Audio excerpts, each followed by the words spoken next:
Welcome to the Virtual Strategic Solutions Virtual Reality Simulation System. Accessing Legacy Dataset. Files loaded. Simulation ready. Longneck Lukowski's Cannery was a meat processing and packing plant that survived the Great War relatively unscathed. By 2287, the plant was rediscovered by Theodore, who has managed to repair the Mr. Handies within to, once again, work processing the meat. Theodore also taught himself how to operate the canning retorts and began working with various traders to bring him meat and sell his product. The traders were unable to bring him enough meat to keep up with demand, so he began mixing in meat from mole rats in the basement and hoping nobody would notice. Eventually, one of the canning retorts exploded, causing the basement to become infested with feral ghouls. He then began mixing in the meat from the feral ghouls to keep up with demand, causing consumers to become ill.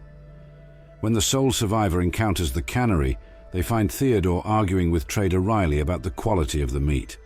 He claims that the meat was contaminated by mole rats and warns the sole survivor to stay out of the basement.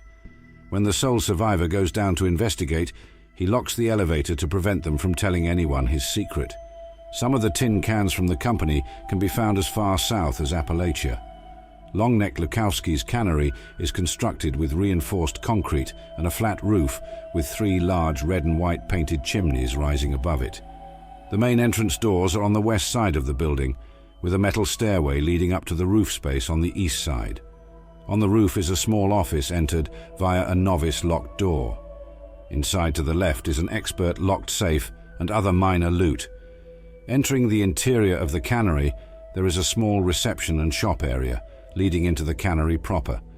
There are a few catwalks and, on the northern end, an elevated office with some more loot. Red buttons on either side will open the yellow doors of the canning retorts on the ground floor and allow access to a small area behind them. At the upper south side of the cannery, there's an elevator. At the top, there is a red button one needs to push. The elevator is in the ground, that goes down into the basement and leads to a long, winding tunnel. In the basement area where the stairs lead down into the water with an exit tunnel on the left, behind the stairs there is an underwater tunnel leading to a duffel bag, suitcase, and an advanced locked safe. Going back up the stairs onto the upper walkway, the path will split into a short branch on the left leading to a machine gun turret and a fusion core power generator on the right. Upon arrival at Longneck Lukowski's Cannery, Theodore and trader Riley will be arguing about her ability to sell his product, and they will mention people getting sick after eating his canned meat. Asking Theodore about it after she leaves will give the sole survivor the option to offer to help him out by clearing the mole rats from the building. He will pay 50 caps up front for the service. Despite Theodore mentioning that one shouldn't go into the basement, there's nothing in the cannery proper itself to do except get the barter bobblehead and the Tales of a Junktown jerky vendor magazine inside the metal catwalk hut at the top northwest corner of the main cannery room. So head to the elevator in the southeast corner and take it down. When it reaches the bottom, the elevator will be locked out by Theodore.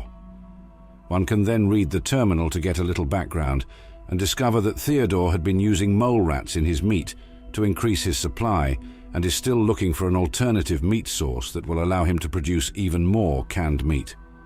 The room straight ahead is trapped and has some minor loot and critters. There's a good chance the radroaches will trip the trap and die on their own. A bit further along is a room with some feral ghouls, a hole in the wall leading to a tunnel, and a broken metal stairway.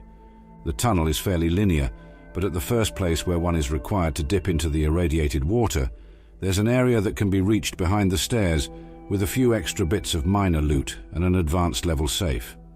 Up some winding stone steps is a wooden walkway that forks. The left-hand side leads to a dead end with a machine gun turret and novice-locked ammo box, and the right-hand side will lead back, past a generator with a fusion core. There are a couple of frag mines on the path here, and just past the broken generator in the next room. This leads up on the gantry that overlooks the area where one first encountered the ghouls. After a while, the sole survivor will get back to the factory and find out that the meat Theodore has been selling contains some feral ghoul meat too. Upon returning to the cannery floor, Theodore will threaten the sole survivor from the control room and turn hostile along with the 3 Cannery robots. Theodore has companion-level health but no armor. Killing him will end the mission. Alternatively, if one gets within close range to him during the gunfight, he will plead for his life, offering to run the business and split the profits with the sole survivor. One can either agree or kill him to complete the mission. It is also possible to pacify Theodore to get the dialogue option to come up when he is approached.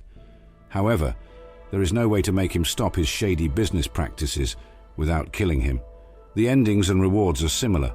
If one sides with him, they get some caps and some XP. If he is killed, one receives the same XP but no caps, save for what he might have on his corpse. Simulation completed. Please exit the pod or have a technician select another file.